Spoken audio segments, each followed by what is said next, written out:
Hello everyone, welcome to Magnet Brains, जहां आपको 100% free of cost education provide की जाती है। मतलब यहाँ आपको एक या दो चैप्टर पढ़ने के बाद किसी भी तरीके का कोई पेमेंट करने की नीड बिल्कुल नहीं होती है।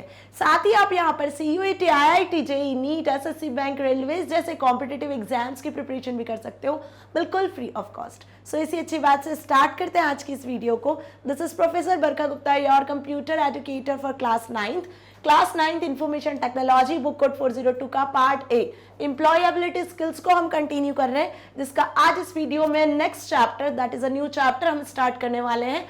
Chapter number 10, basic computer operations. So students, अभी तक हम चैप्टर नंबर 9 तक कवर कर चुके हैं। चैप्टर 9 पेरिफेरल डिवाइसेस हमने अच्छे से कंप्लीट किया, उसका one shot assessment all things. Okay, chapter number 9 तक 1 to 9 तक हमने क्या देखा? चैप्टर नंबर 1 to 9 तक हमने कंप्यूटर के हार्डवेयर्स के बारे में पढ़ा, डिटेल में समझा, इनपुट डिवाइसेस के बारे में, आउटपुट डिवाइसेस के बारे में, स्टोरेज डिवाइसेस के बारे में कि ये सब क्या होते हैं, कैसे वर्क करते हैं, कितने टाइप के होते हैं, बेसिकली कंप्यूटर हार्डवेयर में क्या क्या चीजें इंक्लूडेड है। ओके, ये हमने सीखा। लेकिन आज का जो ये वीडियो है जिसमें हम चैप्टर नंबर 10 स्टार्ट कर रहे हैं, that is basic computer operations. So इस चैप्टर से हम स्टार्ट करेंगे सॉफ्टवेयर्स को पढ़ना। ओके, क्योंकि आप सभी को पता है कि कंप्यूटर दो पार्ट से मिलकर बना है, that is hardware and software, और दोनों के बिना कंप्यूटर प्रॉपर वर्क नहीं करता। एक कंप्यूटर सिस्टम कब बनता है? जब हार्डवेयर और सॉफ्टवेयर दोनों मिलकर काम करते हैं, तभी कोई टास्क परफॉर्म होता है, कोई प्रोग्राम कंप्लीट होता है, आपको प्रॉपर आउटपुट मिलता है, राइट? तो ये चीज हम सभी को पता है। तो कंप्यूटर अपने ऑपरेशंस को किस तरीके से परफॉर्म करता है, उसके लिए हमें जरूरत होती है सॉफ्टवेयर्स की। सो वो बेसिक सॉफ्टवेयर जो कंप्यूटर के स्टार्ट होने से एंड होने तक वर्क करता है, दैट बेसिक सॉफ्टवेयर को आज इस वीडियो में हम डिस्कस करेंगे। आज इस वीडियो में हम सिंपल ये देखेंगे कि इस चैप्टर का क्या इंट्रोडक्शन है and procedure of for starting and shutting down a computer. Okay, computer को स्टार्ट करने से एंड करने तक लेकर कौन सा सॉफ्टवेयर है जो वर्क करता है, ओवरऑल बेसिक जो वर्किंग है कंप्यूटर सिस्टम की।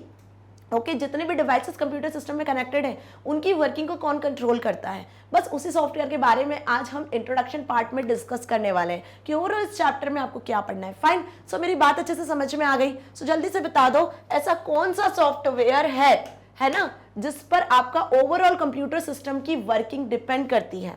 सारे हार्डवेयर वर्क तभी करते हैं जब वो सॉफ्टवेयर कंप्यूटर सिस्टम में होता है। पता है तो कमेंट सेक्शन में जल्दी से लिख के बताओ, क्योंकि आज की इस वीडियो में हम इस पूरे चैप्टर में हम सिर्फ उसी सॉफ्टवेयर के बारे में, the most basic important software के बारे में ही डिस्कस करेंगे। ओके, सो इस चैप्टर में क्या है, आप सभी को पता है कि computer hardware and software are interdependent on each other.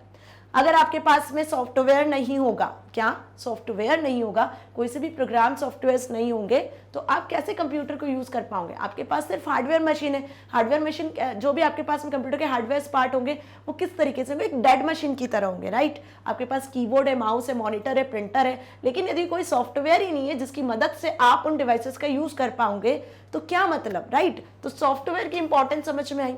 अब सपोज आपके पास में सॉफ्टवेयर है बट आपके पास हार्डवेयर ही डिवाइस नहीं है, तो आप उन सॉफ्टवेयर्स को कहाँ एग्जीक्यूट करोगे? So they are interdependent to each other. बात समझ में आई कि दोनों मिलकर, हार्डवेयर सॉफ्टवेयर मिलकर ही एक कंप्यूटर सिस्टम बनाते हैं, जो कि यूजर का जो टास्क होता है, जो वो करना चाहता है, जो उसकी रिक्वायरमेंट है, उसके अकॉर्डिंग जो प्रोसेसिंग होती है, परफॉर्म करते हैं।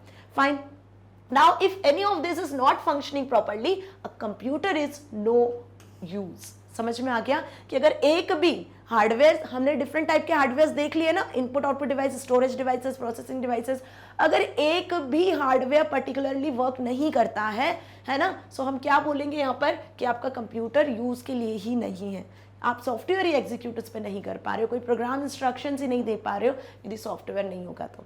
सो hardware and software both are compulsory for computer system, ताकि आप उसका प्रॉपर यूज कर सको। So in this chapter we will learn the process to start a computer and know about software and its types. देखो क्या मैंने इस chapter में हम देखेंगे कि क्या प्रोसीजर होता है starting for computer till and the computer, कि आप किस तरीके से कंप्यूटर को शट डाउन करते हो, किस तरीके से स्टार्ट करते हो, कौन सा बेसिक सॉफ्टवेयर है और कौन कौन से सॉफ्टवेयर होते हैं, उनके क्या टाइप्स है। Fine, this chapter also gives an overview of commonly used, जो commonly used सॉफ्टवेयर है वो होता है आपका ऑपरेटिंग सिस्टम। तो बेसिकली इस चैप्टर में हम देखेंगे कि कॉमनली यूज जो ऑपरेटिंग सिस्टम है कौन कौन से होते हैं, क्या नाम होता है, क्या एग्जाम्पल है, कितने टाइप के ऑपरेटिंग सिस्टम होते हैं, ऑपरेटिंग सिस्टम के क्या फंक्शंस होते हैं। सो इस चैप्टर में आपको बेसिकली यही सारी चीजें पढ़ना है। So most basic commonly used popular important software for computer system is operating system। समझ में आया? जैसे कि नाम से समझ में आ रहा है, ऑपरेटिंग सिस्टम कंप्यूटर सिस्टम को ऑपरेट करने वाला जो सॉफ्टवेयर है ना, जो सबसे पहला सॉफ्टवेयर है जो हमारे कंप्यूटर सिस्टम में होना बहुत जरूरी है, जो ओवरऑल सिस्टम को, ओवरऑल सिस्टम समझ रहे हो, system in the sense hardware software सारी चीजें उसमें आ जा रही है, ओवरऑल सिस्टम को ऑपरेट करने में हेल्प करता है ना। जब आप कंप्यूटर सिस्टम को स्टार्ट करते हो, जब आप कंप्यूटर सिस्टम को शट डाउन करते हो, तब तक जो सिस्टम, जो सॉफ्टवेयर वर्क कर रहा होता है वो ही ऑपरेटिंग सिस्टम होता है। ओके, सो होप आपको अभी अंदाजा लग गया होगा कि इस चैप्टर में हमें क्या पढ़ना है। Fine, so procedure for starting and shutting down a computer, उसके बारे में हम जान लेते हैं, क्योंकि ऑब्वियस कंप्यूटर स्टार्ट करना सभी को आता है। जनरली आप क्या करते हो, पावर प्लग ऑन करते हो, ठीक है, आपका सीपीयू का जो मेन बटन होता है उसको आप ऑन कर लेते हो, आपका सिस्टम स्टार्ट होना शुरू हो जाता है। कुछ इस तरीके से प्रोसेस चलती है। यहाँ पे क्या दिख रहा है आपको विंडोज एक्सपी। अब जो भी आपके सिस्टम में ऑपरेटिंग सिस्टम होगा उसके अकॉर्डिंग स्टार्टिंग शुरू हो जाती है।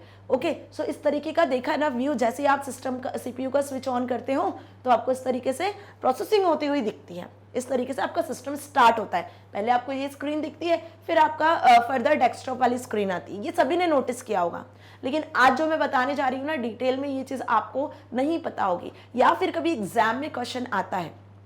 क्या आता है?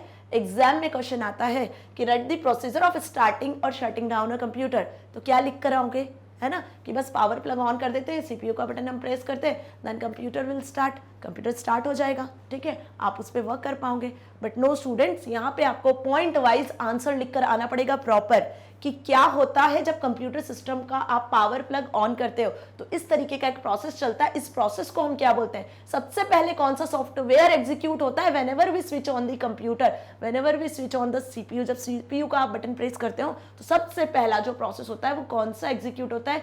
सबसे पहला जो सॉफ्टवेयर होता है वो कौन सा होता है जो एग्जीक्यूट होता है, जिसमें सारे हार्डवेयर सॉफ्टवेयर्स की चेकिंग की जाती है।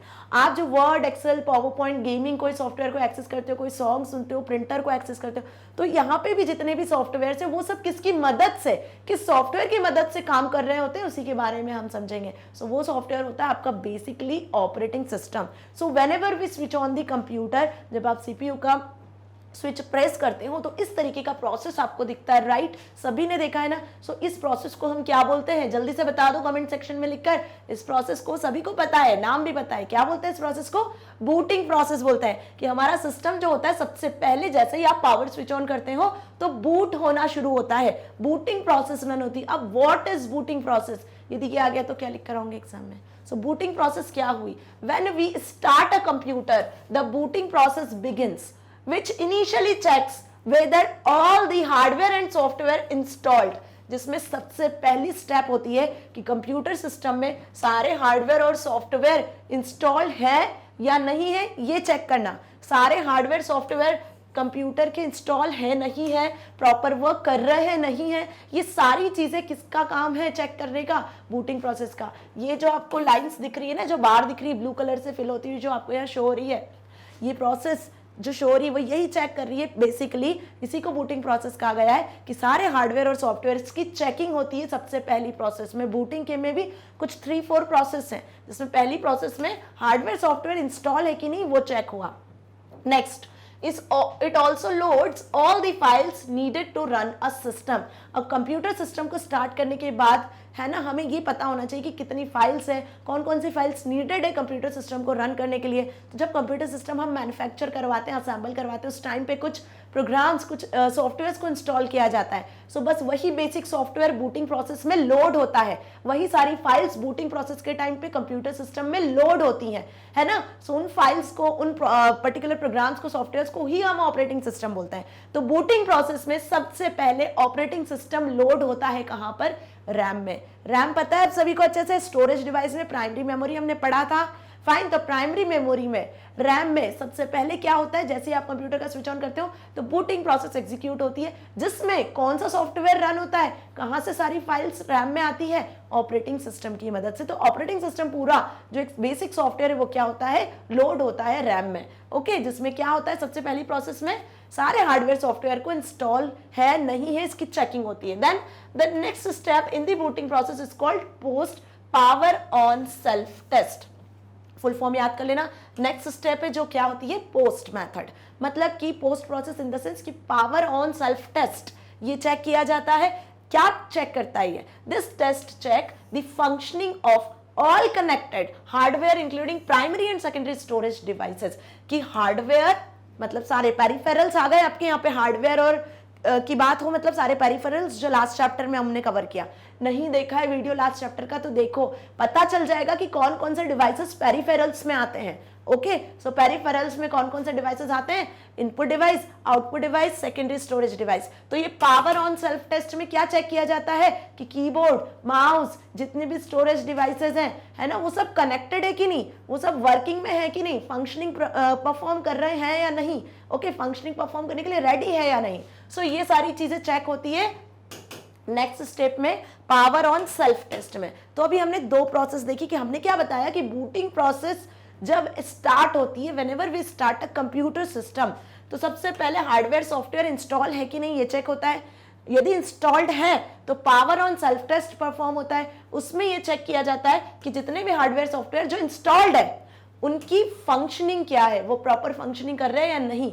एक पावर ऑन सेल्फ टेस्ट में ये चेक किया जाता है, उनकी फंक्शनिंग चेक की जाती है। ओके, सो ये जो आपको स्क्रीन आती है ना जैसे ही कंप्यूटर सिस्टम स्टार्ट करते हो, तो पर्टिकुलर इसी को बोलते हैं कि बूटिंग प्रोसेस एक बैकग्राउंड में रन हो रही होती है। Fine, now on passing POST मतलब power on self test the contents of CMOS। अब ये देखो CMOS क्या है, CMOS, CMOS मतलब complementary metal oxide semiconductor chip are checked. मतलब एक CMOS बैटरी हम जिसे बोलते हैं ना, CMOS एक चिप होती है जो मदरबोर्ड में प्लेस्ड होती है, बहुत स्मॉल मेमोरी होती है, ठीक है, क्या होती है, बहुत स्मॉल मेमोरी होती है, जो कि मेटल ऑक्साइड सेमीकंडक्टर मेमोरी जो आपने देखा था ना, रैम रोम जो सेमीकंडक्टर मेमोरी होती है, बिल्कुल मेटल ऑक्साइड की एक सेमीकंडक्टर मटेरियल से ही बनी होती है।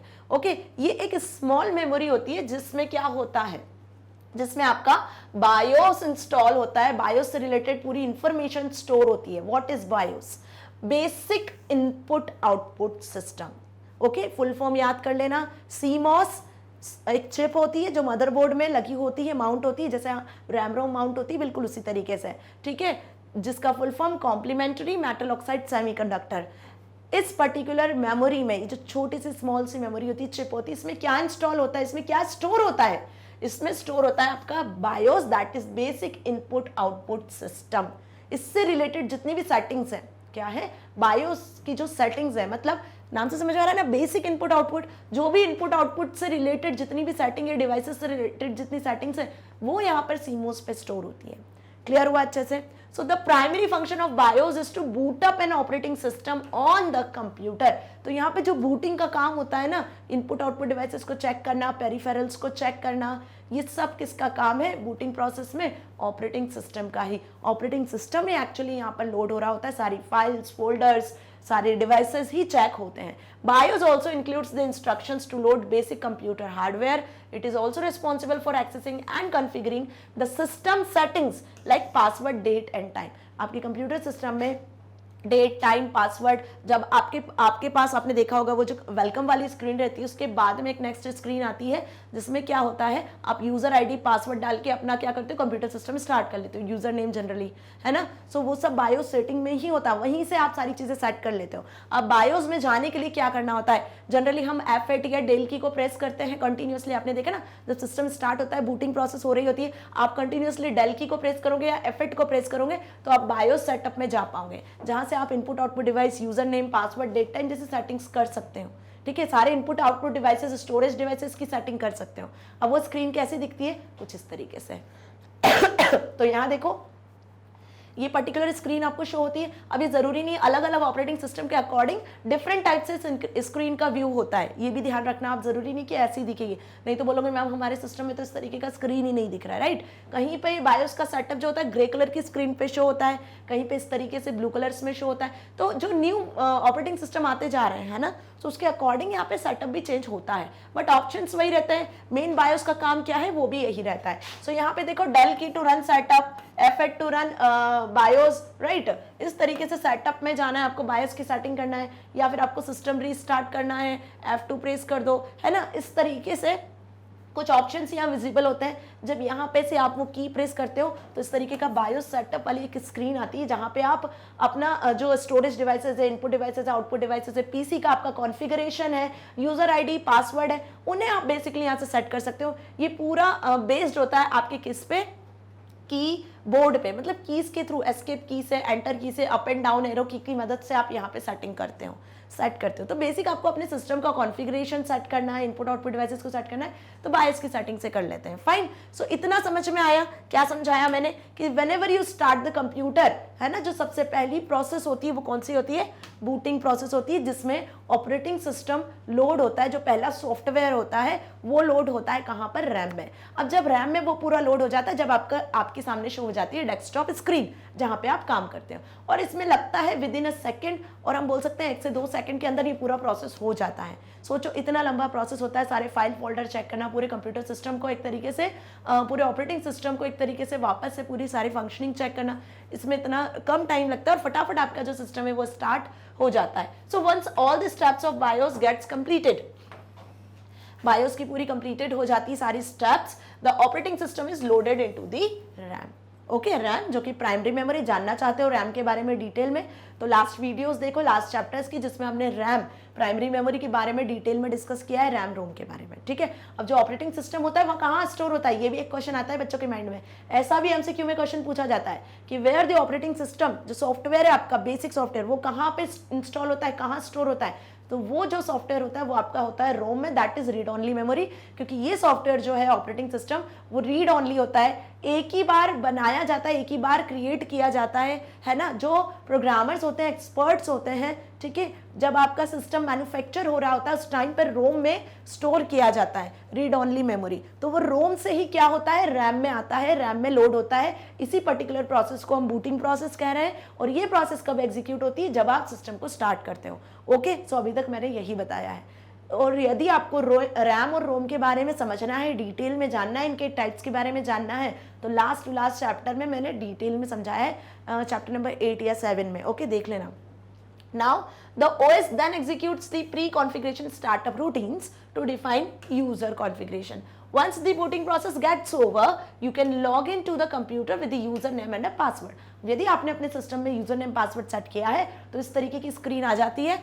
बूटिंग प्रोसेस जैसी ओवर होती है, यहाँ से आप क्या करते हो, अपना यूजर नेम डालते हो, पासवर्ड डालते हो, ओके, और फिर आप अपने कंप्यूटर सिस्टम को एक्सेस कर सकते हो। फिर फर्दर आप अपने सॉफ्टवेयर्स को एक्सेस कर सकते हो। सपोज आपको डॉक्यूमेंट प्रिपेयर करना है, कोई स्लाइड्स प्रिपेयर करना है, आपको कोई सॉन्ग्स प्ले करना है, ठीक है, आपको जो भी काम करना है, आपको इंटरनेट को एक्सेस करना है, किसी वेबसाइट को चलाना है, ब्राउजर एक्सेस करना है, जो काम करना है आप वो कर सकते हो, क्योंकि सबसे पहला और जो मोस्ट इंपॉर्टेंट सॉफ्टवेयर है दैट इज ऑपरेटिंग सिस्टम, जो ऑपरेट कर रहा है इन सारे वर्क को। अब जो भी आप काम करोगे कंप्यूटर सिस्टम पे, उन सबको ऑपरेट करने का काम ही ऑपरेटिंग सिस्टम का होगा। वो एक्चुअली लोड हो चुका है रैम में, है ना।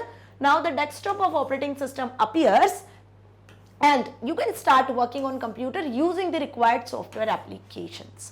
ओके, सो अभी हमने क्या देखा कि किस तरीके से कंप्यूटर सिस्टम स्टार्ट हो रहा है और कौन कौन सी प्रोसेस इंक्लूडेड होती है बूटिंग प्रोसेस में। सो यहाँ पे 3 चीजें हैं जो मैंने आपको बताई है। पावर ऑन सेल्फ टेस्ट, सारे हार्डवेयर सॉफ्टवेयर की चेकिंग होती है, इंस्टॉल है कि नहीं, प्रॉपर फंक्शनिंग कर रहे हैं कि नहीं। देन उसके बाद हमने सीमोस के बारे में जाना। CMOS chip that is complementary metal oxide आपका सेमीकंडक्टर, ठीक है, एक छोटी सी स्मॉल सी बैटरी होती है जो मदरबोर्ड में माउंट होती है, जैसे रैम और रोम आप लगाते हो बिल्कुल उसी तरीके से, जिसमें बायोस का पूरा जो भी फंक्शनिंग है वो स्टोर होती है, बेसिक इनपुट आउटपुट सिस्टम के बारे में। ओके, अब इनके बारे में और ज़्यादा डिटेल में नहीं समझेंगे हम, क्योंकि हमारे सिलेबस में भी नहीं है। अगर मैं समझाने लगूंगी आपको बायोस की सेटिंग, इन एक सेटिंग के बारे में, तो पूरा लेक्चर खत्म हो जाएगा, है ना, क्योंकि इस पे ऑटोमेटिकली हम बात करें तो बहुत ज़्यादा फंक्शन से बहुत ज़्यादा डिटेल में हमें इसे समझना पड़ेगा। फाइन, समझ में आया? तो बस आपको लिए बस इतना ही काफ़ी है कि बायोस जो होता है, बेसिक इनपुट आउटपुट सिस्टम, उसी में जो स्मॉल सी मेमोरी है उसमें स्टोर होता है।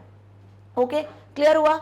Now procedure for shut down a PC. अब आपने अपना वर्क कर लिया, how to shut down a PC सभी को बहुत अच्छे से पता है। कैसे शट डाउन करते हो भैया?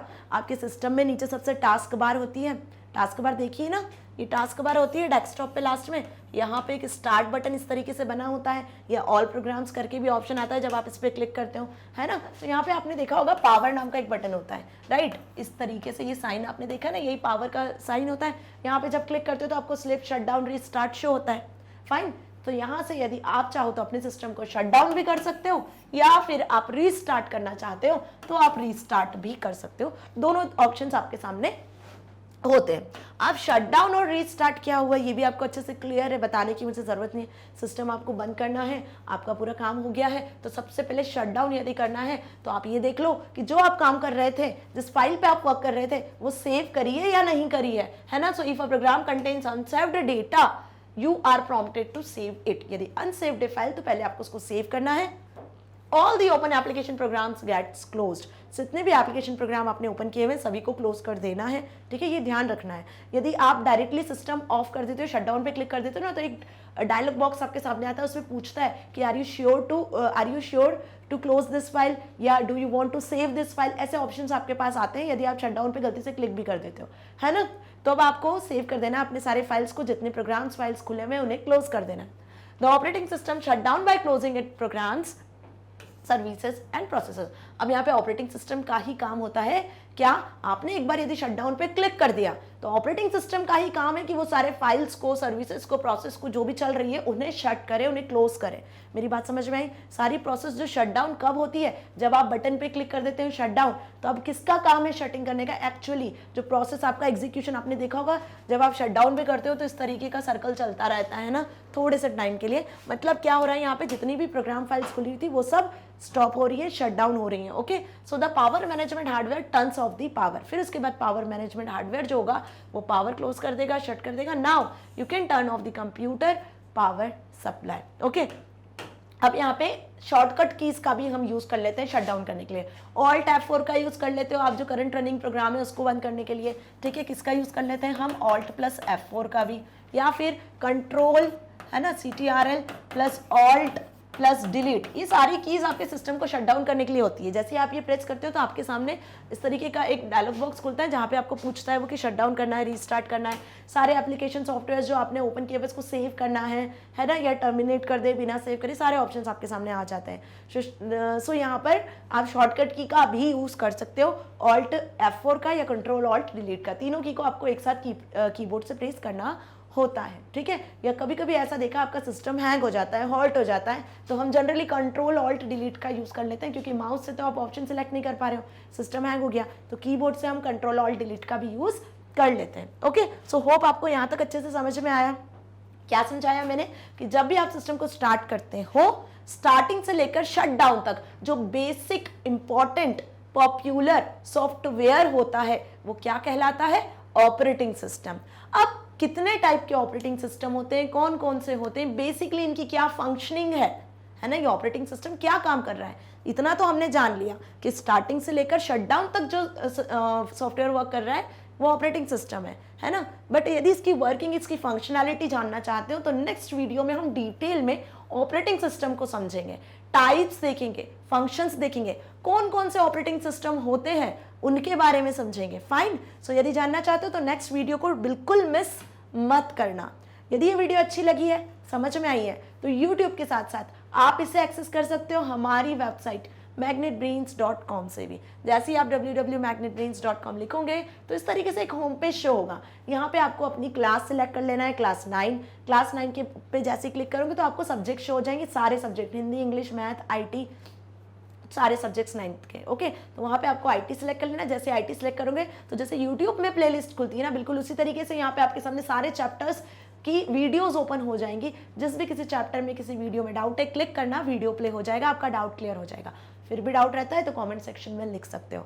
और इसके साथ यदि आप एक्सेस करना चाहते हो अपने मोबाइल फ़ोन से तो हमारी मोबाइल ऐप भी अवेलेबल है। समझ में आया? अब आप प्ले स्टोर से मोबाइल ऐप को भी डाउनलोड कर सकते हो और वहां से भी वीडियोस को एक्सेस कर सकते हो। तो क्यों किसी और प्लेटफॉर्म पे जाना है जब सारी चीजें अवेलेबल है मैग्नेट ब्रेन्स पर। तो साथ ही आप यहाँ पर CUET, IIT, JEE, NEET, UP Bihar board, spoken English, bank, सभी कॉम्पिटिटिव एग्जाम्स की प्रिपरेशन भी कर सकते हो। कैसे? बिल्कुल free of cost with high quality education.